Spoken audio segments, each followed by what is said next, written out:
전능하신 하나님 말씀 낭송. 적그리스도를 폭로하다.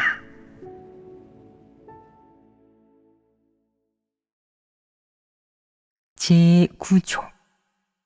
두각을 드러내고 자신의 이익과 야심을 충족하기 위해 본분을 이행할 뿐 하나님 집의 이익은 생각조차 하지 않고 심지어는 하나님 집의 이익을 팔아넘기며 하나님 집의 이익을 대가로 개인의 명예를 얻는다. 8. 2.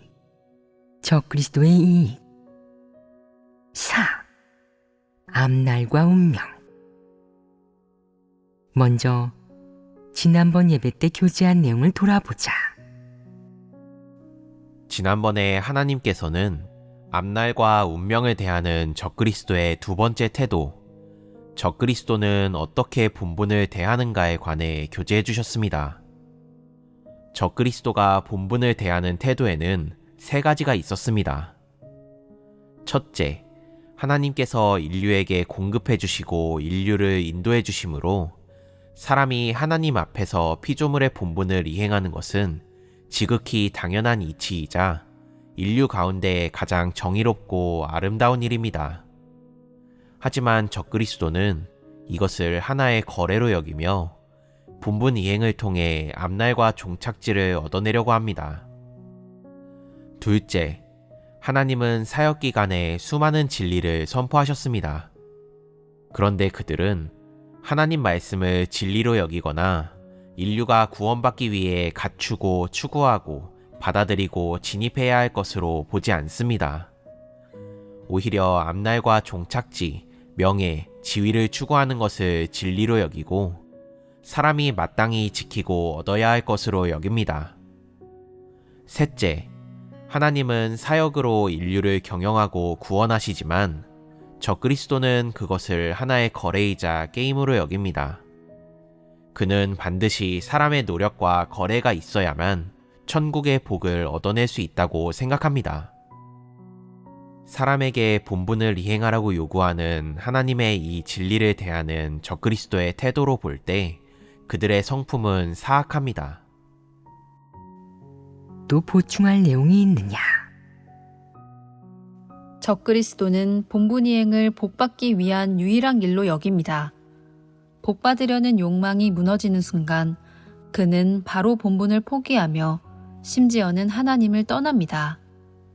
이는 복받으려는 욕망이 무너졌을 때 적그리스도가 보이는 태도입니다. 적그리스도는 진실로 회개하지 않습니다. 그는 방해하고 교란하며 악을 행해 교체되거나 출교된 후 하나님 집에서 다시금 기회를 주어 본분을 이행하게 하면 감사하는 마음을 갖기는커녕 원망하고 판단하며 내가 필요하면 나를 찾고 내가 필요 없어지면 나를 차버리잖아 라고 말합니다. 여기에서 적그리스도는 죽어도 회개하지 않는다는 사실을 알 수 있습니다. 요컨대 적그리스도가 본분을 대하거나 하나님 말씀을 대할 때 보이는 몇 가지 측면의 본질은 기본적으로 동일하다. 그저 서로 다른 사물을 대할 때 똑같은 성품과 본질을 드러내는 것뿐이다.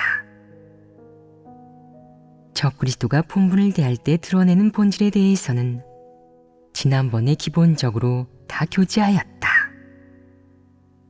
첫째, 하나님 말씀이 진리임을 믿지도 인정하지도 않는다. 둘째, 하나님 말씀 교제를 통해 진리를 듣고 이해했을지라도 진리를 받아들이지 않는다.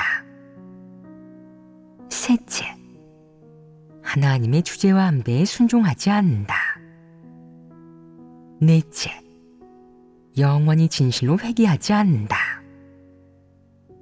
이는 그들이 보이는 모든 모습의 본질 아니겠느냐? 너희는 이 네 가지를 종합해냈느냐? 너희가 말하는 것은 대부분 지난번에 교제한 모습들이다. 하지만 이런 모습 뒤의 본질이 무엇인지에 대해서는 아직 밝히 알지 못했다. 적그리스도가 진리 앞에서, 하나님 앞에서 드러내는 본질은 언제나 인정하지 않고 받아들이지 않으며 순종하지 않고 회개하지 않는다는 것이다. 적그리스도는 하나님 말씀과 본분을 이런 식으로 대한다.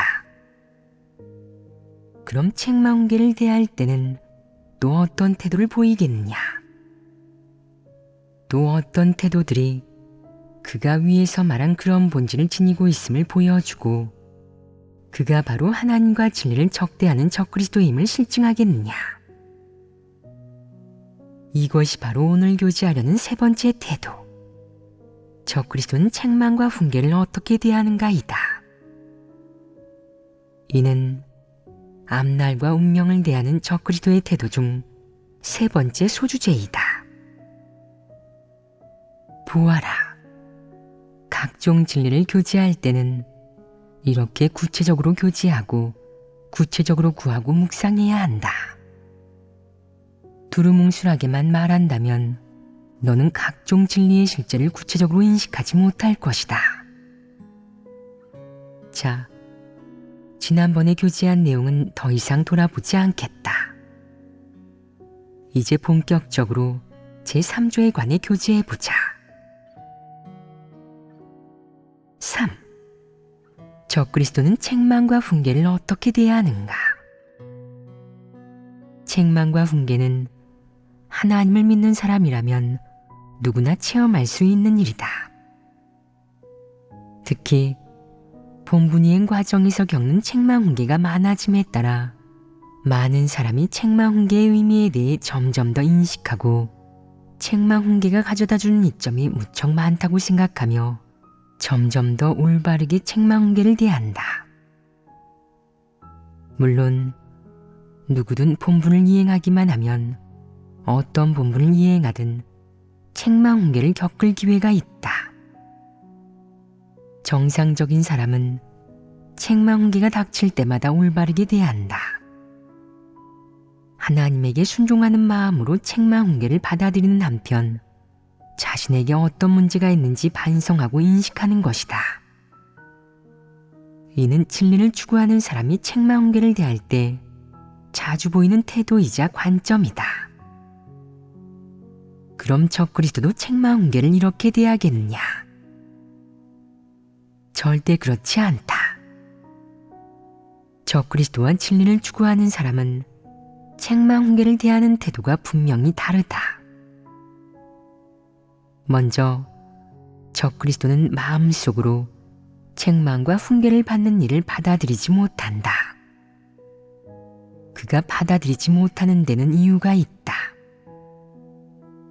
주된 이유는 책망과 훈계가 닥칠 때 망신을 당했다고, 명예와 지위, 존엄을 잃었다고, 사람들 앞에서 얼굴을 들고 다닐 수가 없게 되었다고 생각하기 때문이다. 이러한 것들이 마음속에서 작용하기에 책망과 훈계를 받아들이기가 무척 힘든 것이다.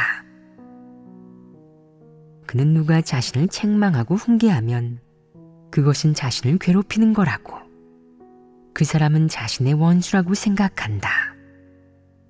이것이 바로 책망과 훈계가 닥쳤을 때 적그리스도가 보이는 있는 그대로의 심리 상태이다. 사실 책망과 훈계는 사람이 진리를 받아들이는지, 진실한 순종이 있는지를 가장 잘 드러낸다. 책망과 훈계를 대할 때 이렇게 반발하는 것은 적그리스도가 진리를 싫어하고 전혀 받아들이지 않는 것을 충분히 보여준다. 이것이야말로 문제의 핵심이다. 체면 문제는 핵심이 아니다. 진리를 받아들이지 않는 것이 바로 문제의 본질이다. 적그리스도는 책망과 훈계가 닥쳤을 때 상대에게 부드러운 말투와 태도를 보일 것을 요구한다. 말투가 엄하고 태도가 날카롭다면 반발하고 반항하며 수치심에 분노한다. 그는 폭로한 것이 옳은지 사실인지 개의치 않고 자신이 무엇을 잘못했는지, 진리를 받아들여야 하는지 반성하지도 않는다. 오직 자신의 허영과 체면에 상처를 입지 않았는지만 신경 쓸 뿐이다. 적그리스도는 책망과 훈계가 사람에 대한 도움이자 사랑이자 구원이며 이로움임을 결코 인식하지 못한다. 그는 이것조차 깨닫지 못한다. 이는 사리분별이 되지 않고 말이 안 통하는 것 아니겠냐. 그럼 적그리스도는 책망과 훈계가 닥쳤을 때 어떤 성품을 드러내겠냐. 의심할 여지 없이 진리를 싫어하는 성품, 그리고 교만하고 강팍한 성품을 드러낸다. 여기에서 적그리스도의 본성 본질이 진리를 싫어하고 증오하는 것임이 드러난다. 그래서 적그리스도는 책망훈계를 가장 두려워하며 책망훈계가 닥치는 순간 그의 주태가 적나라하게 드러난다. 그럼 적그리스도에게 책망훈계가 닥칠 때 그의 어떤 태도, 어떤 말, 어떤 일이 사람들로 하여금 적그리스도는 적그리스도이고 그는 폐괴된 보통 사람과 다르며 진리를 추구하는 사람의 본성 본질과 차이가 있다고 확실히 알게 하겠느냐. 내가 예를 들어 볼 테니 너희도 곰곰이 생각해 보아라. 보충해도 좋다. 적그리스도는 책망훈계가 닥쳤을 때 먼저 마음속으로 계산하고 궁리한다. 나를 책망하는 사람이 누구지? 무슨 생각으로 그러는 거야? 그거 어떻게 그 일을 아는 거지? 왜 나를 책망하려는 걸까? 내가 마음에 안 드나? 내가 한 어떤 말에 기분이 상했나? 내가 뭔가 좋은 걸 주지 않아서 복수하고 그걸 빌미로 나한테서 빼앗아 가려는 거 아니야? 그는 결코 자신의 과오를 반성하거나 인식하지 않고 자신이 저지른 잘못이나 표출한 폐괴의 성품을 인식하지도 않으며 그저 책망훈계를 받은 그 일에서 단서를 찾아내려고 한다. 그 안에 음모가 있을 거라고 생각하는 것이다. 그는 이런 식으로 책망훈계를 대한다. 여기에 진실한 받아들임이 있겠느냐? 진실한 인식과 반성이 있겠느냐? 없습니다. 대다수 사람에게 책망훈계가 닥치는 이유로는 폐괴의 성품을 표출한 것, 어리석어 잘못을 저지르고 하나님 집의 이익을 팔아먹은 것, 대충 건성으로 본분을 이행하여 하나님 집 사역에 손실을 초래한 것 등이 있다. 가장 증오스러운 행동은 공공연하게 나쁜 짓을 저지르고 원칙을 어기며 하나님 집 사역을 방해하고 교란하는 것이다. 주로 이 몇 가지 상황 때문에 책망훈계가 닥친다. 어떤 상황에서든 책망과 훈계가 닥치면 사람이 무엇보다 가져야 할 태도는 무엇이겠느냐? 먼저 받아들여야 한다. 누가 너를 책망하는지, 왜 책망하는지 신경 쓰지 말고 또한 그의 말이 듣기 거북한지 그렇지 않은지, 그의 어조나 어휘 선택이 어떤지도 신경 쓰지 말고 전부 받아들여서 자신이 어떤 부분에서 잘못했고 어떤 폐괴의 성품을 드러냈는지, 그 일을 할 때 진리 원칙대로 했는지를 인식해야 한다. 이것이 먼저 가져야 할 태도이다. 하지만 적그리스도가 이런 태도를 갖췄겠느냐? 그렇지 않다. 그는 언제나 반발심과 반감을 표출한다. 이런 태도를 갖고 있는데 하나님 앞에 마음을 평온히 하며 겸허히 책망훈계를 받아들일 수 있겠느냐? 불가능하다. 그럼 그는 어떻게 행동하겠느냐? 먼저 온 힘을 다해 해명하고 변명하며 자신이 저지른 잘못과 표출한 폐괴의 성품에 대해 변호하고 해명하면서 사람들의 이해와 관용을 얻고자 한다. 그리하여 어떤 책임도 지지 않고 자신을 책망하고 훈계하는 말들을 받아들이지 않아도 될 수 있도록 말이다. 그가 책망과 훈계를 받을 때 드러내는 태도는 무엇이겠느냐? 나는 죄짓지 않았어. 잘못한 게 없다고. 설령 잘못이 있다고 해도 거기엔 이유가 있어. 잘못해도 고의가 아니었단 말이야. 내가 책임을 질 필요도 없어. 잘못을 저지르지 않는 사람이 어디 있겠어? 그는 이런 주장과 말을 고집하며 놓지 않는다. 진리를 구하지 않고 자신이 저지른 잘못과 표출한 폐괴의 성품을 인정하지도 않으며 자신이 악행을 저지른 속셈과 목적은 더더욱 인정하지 않는다. 자신이 저지른 잘못이 아무리 눈에 띄어도 초래된 손실이 아무리 커도 그는 본체만체하면서 전혀 괴로움이나 죄스러움을 느끼지 않고 양심의 어떤 가책도 받지 않는다. 오히려 극력 변명하며 설전을 벌인다. 그는 이건 말하는 방식에 따라 사람에 따라 다 일리가 있는 거라고. 말재간 있는 사람이 말하는 거지. 내 해명과 변명이 많은 사람 앞에서 통과된다면 내가 이긴 거야. 그럼 당신이 말한 진리는 진리가 아니게 되고 당신이 말한 사실도 성립하지 않는 거지. 나를 정죄하려고? 꿈 깨시지. 라고 생각한다. 적그리스도는 책망 훈계가 닥쳤을 때 마음속 깊이, 영혼 깊이, 절대적으로 단호하게 반발하고 반감을 가지며 받아들이지 않는다. 당신이 어떻게 말하든 당신의 말이 아무리 옳아도 나는 받아들이지 않을 거고 인정하지도 않을 거야. 이건 내 잘못이 아니라고. 라는 태도를 보이는 것이다. 그의 폐괴의 성품이 어떻게 사실로 드러났든 그는 인정하지도 받아들이지도 않으며 한사코 반항하고 반발한다.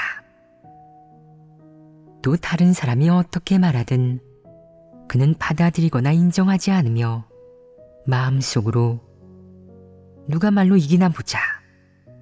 누구의 입심이 센지 보자고. 라고 생각한다.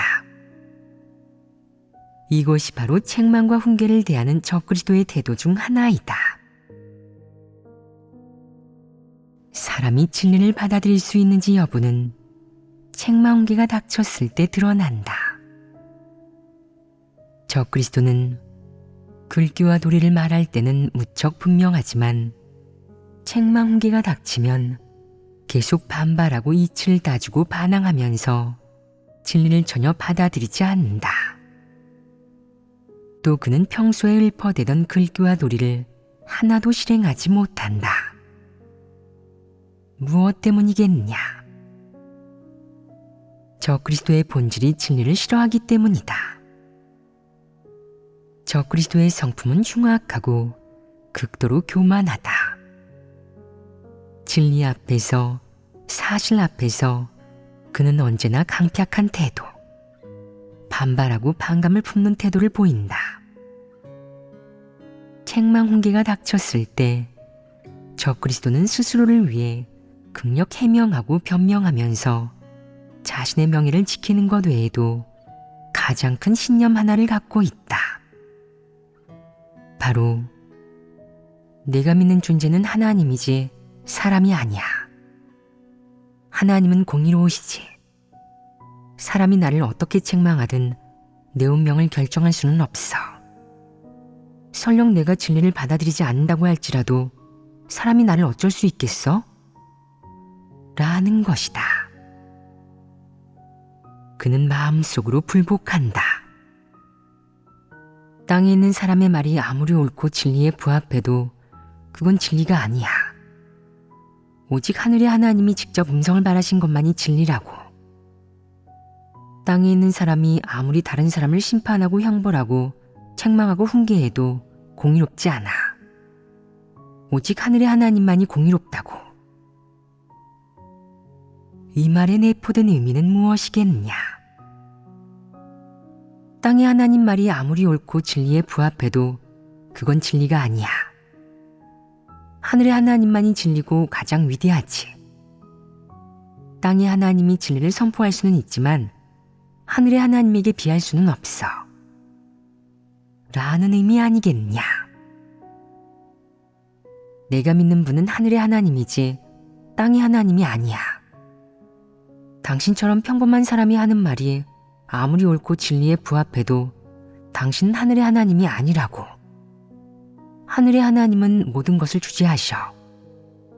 또 하늘의 하나님은 내 운명을 결정하시지만 땅의 하나님은 내 운명을 결정할 수 없어. 땅의 하나님이 한 말이 아무리 진리에 부합해도 나는 받아들이지 않을 거야. 나는 오직 하늘의 하나님만 받아들이고 하늘의 하나님께만 순종할 거니까. 하늘의 하나님이 나를 어떻게 대하시든 나는 항상 순종할 거라고.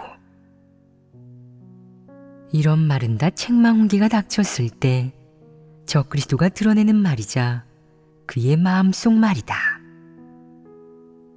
적그리스도의 이런 마음속 말은 적그리스도의 성품을 완전히 대표하며 진리를 싫어하고 증오하는 적그리스도의 본성 본질을 드러낸다.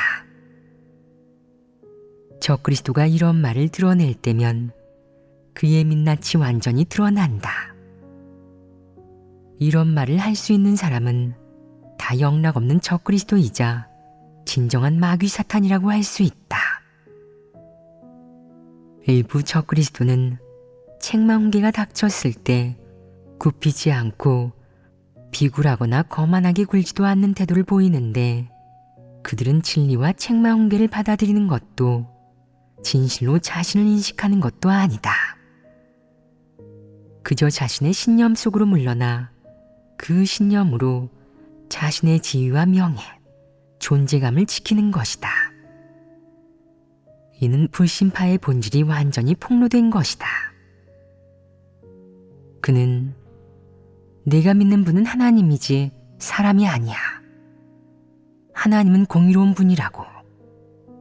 라는 말로 모든 사람에게 반박하고 그들을 물리치며 이 말로 진리를 부인하고 땅의 하나님을 부인하는 한편 이 말로 자신의 죄를 덮고 거기에서 벗어나며 자신의 패괴의 성품과 본성 본질을 숨긴다. 적그리스도는 자신의 신념과 이론으로 스스로의 악행을 덮는 한편 스스로를 위로하고 비호한다. 어떻게 스스로를 위로하겠느냐? 그는 이렇게 생각한다. 괜찮아. 땅에 있는 사람이 말한 건 이루어지지 않아. 그가 하는 말이 아무리 옳아도 나는 받아들이지 않을 거야.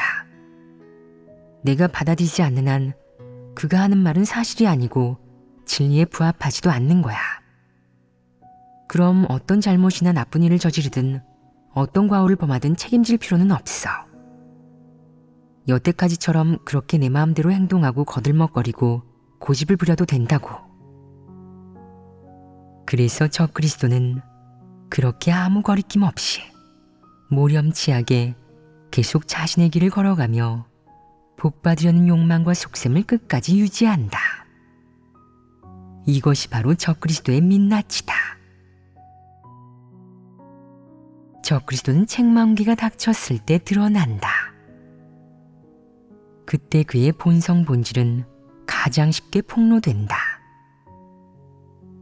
첫째, 그가 자신의 악행을 인정하겠느냐? 둘째, 그가 스스로를 반성하고 인식하겠느냐?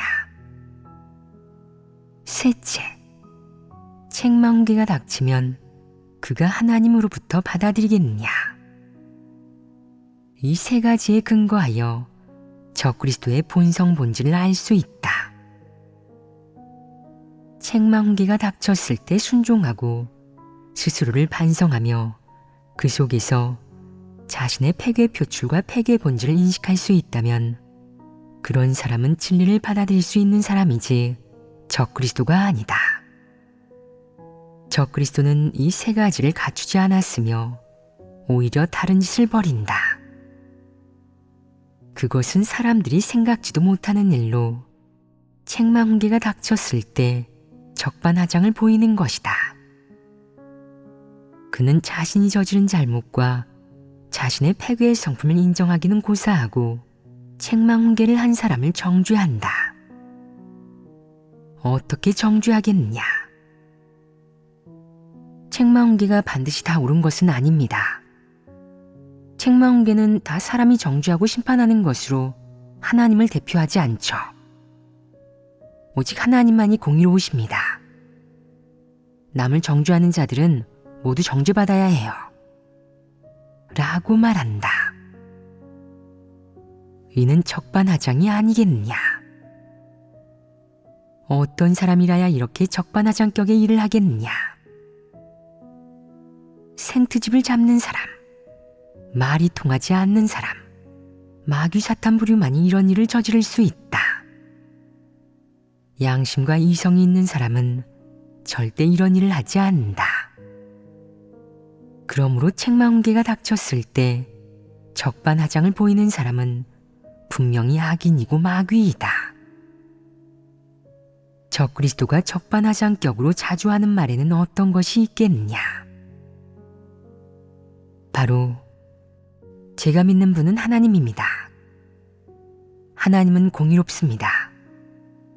저는 하나님께 순종할 뿐 사람에게는 순종하지 않습니다. 책망훈계가 반드시 다 옳은 것은 아닙니다. 만약 하나님께서 저를 책망훈계 하신다면 받아들이겠지만 사람이 책망훈계 한다면 받아들이지 않겠습니다.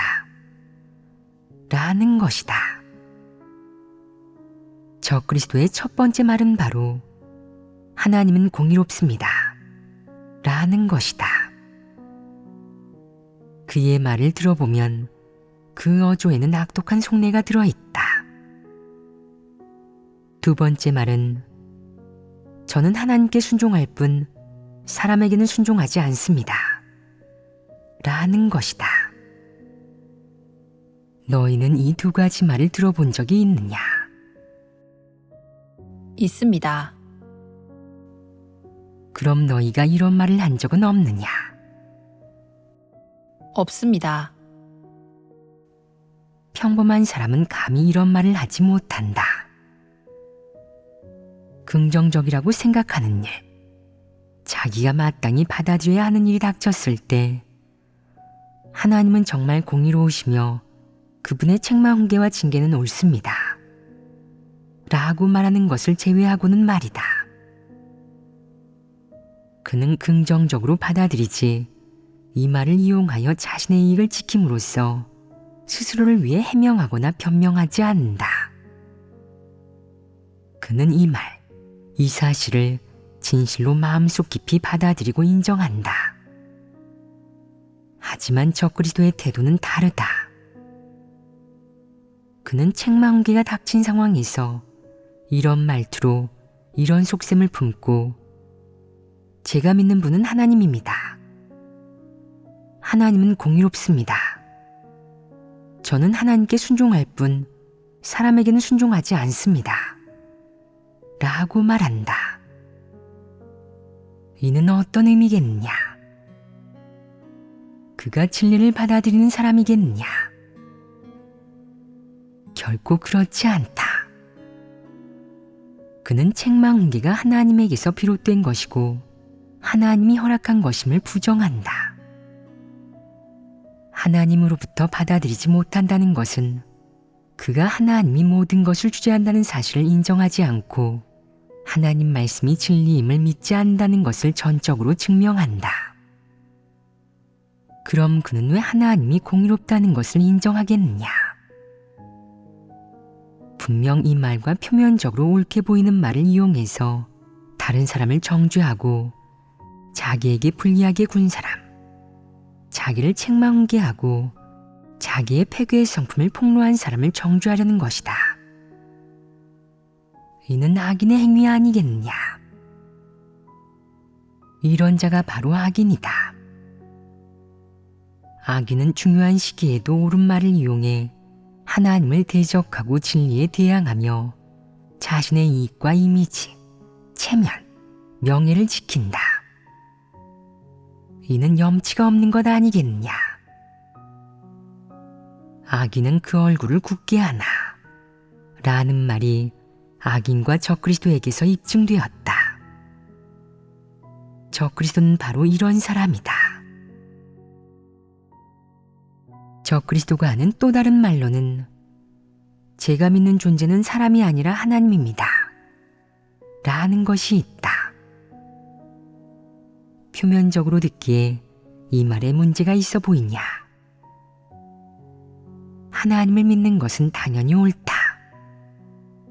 사람을 믿어서는 안 된다. 이 말이 얼마나 점잖고 올바르냐? 어떤 문제도 없다.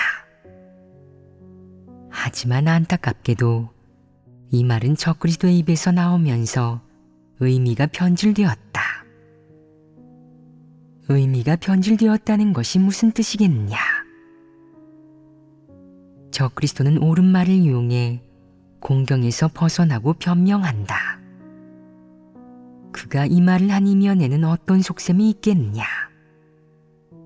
그가 이 말을 한 이유는 무엇이냐? 이는 그의 어떤 측면의 본질을 증명하느냐? 진리를 받아들이지 않고 증오하는 것입니다. 그렇다. 그는 진리를 받아들이지 않는다. 그럼 진리를 받아들이지 않는 그가 공개적으로 저는 받아들이지 않겠습니다. 당신이 한 말이 옳아도 받아들이지 않을 거예요. 라고 말하겠느냐? 만약 그가 그렇게 말한다면 모두가 그를 분별하고 저버릴 것이며 그는 발붙일 곳이 없어질 것이다.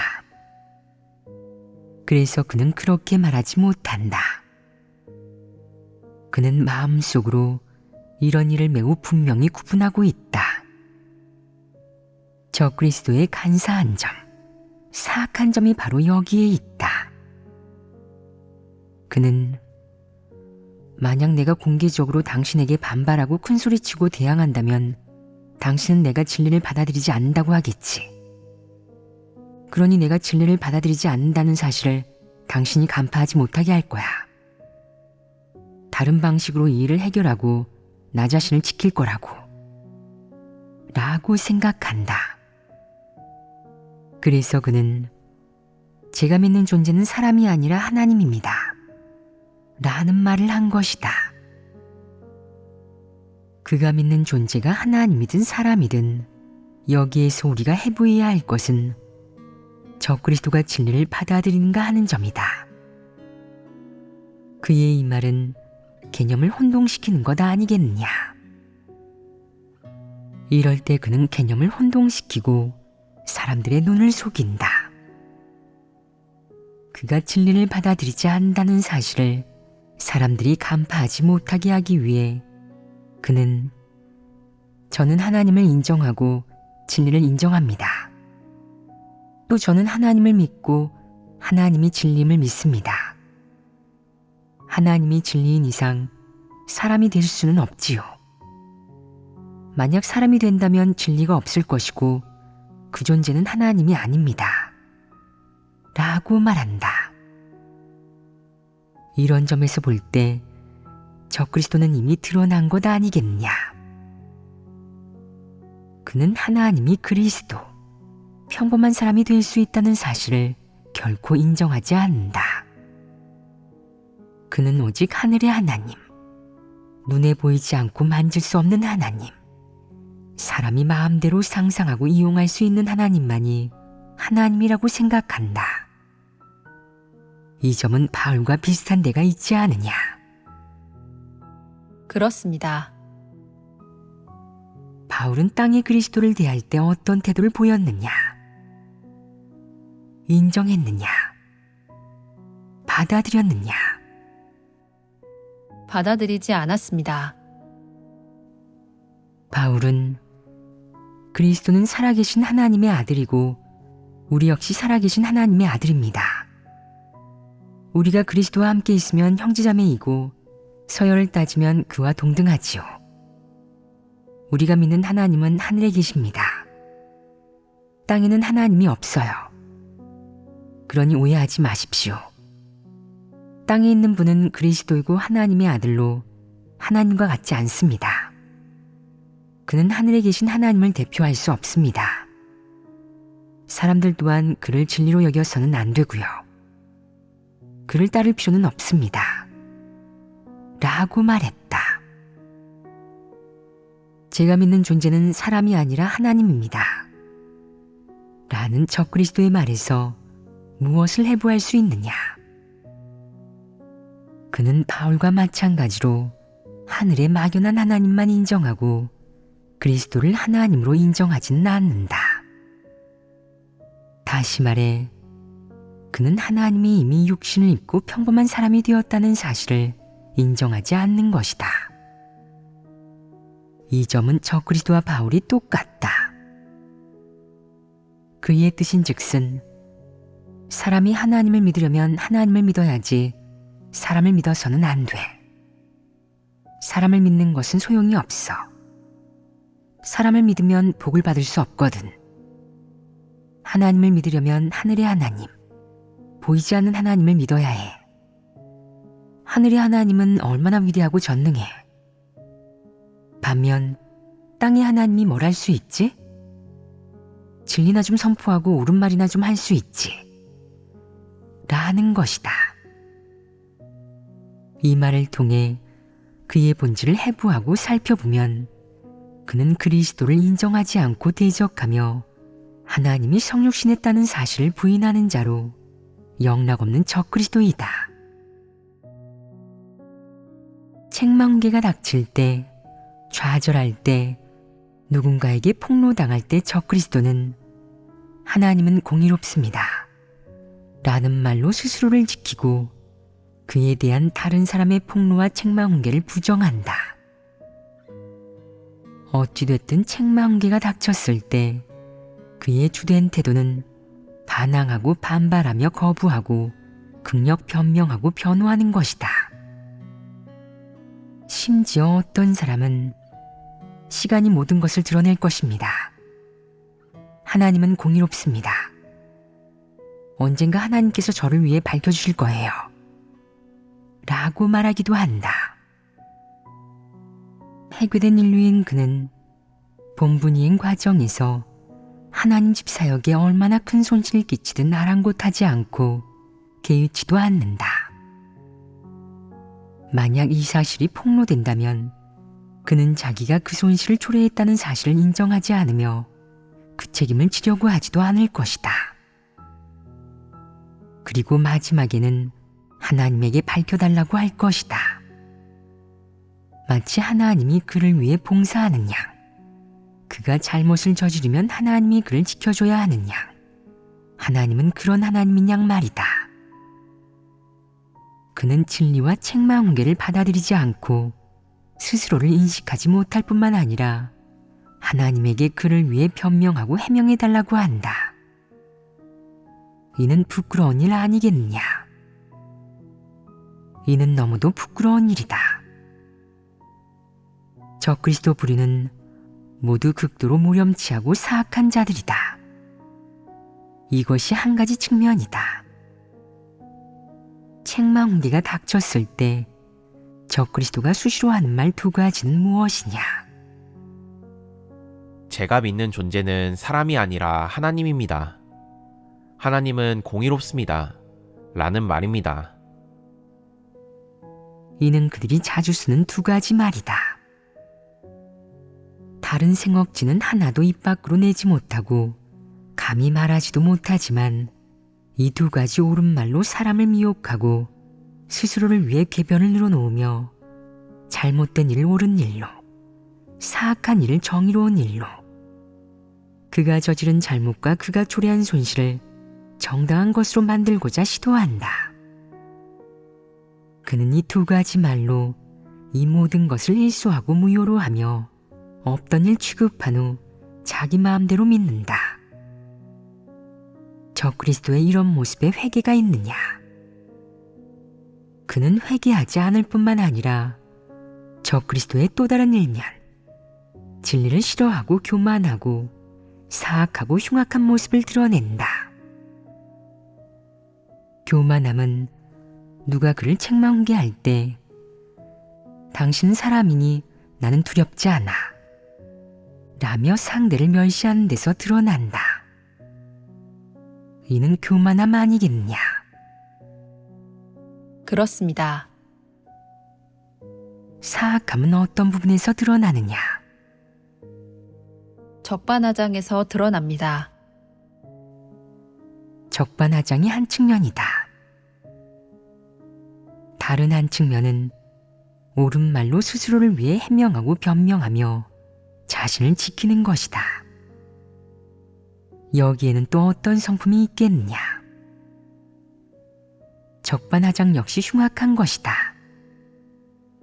적그리스도는 하나님 말씀이 진리임을 인정하지 않는다. 만약 누가 그의 본질을 폭로한다면 그는 자신이 진리를 인정하지 않는다는 사실을 받아들이지 않고 스스로를 반성하거나 인식하지도 않을 것이다.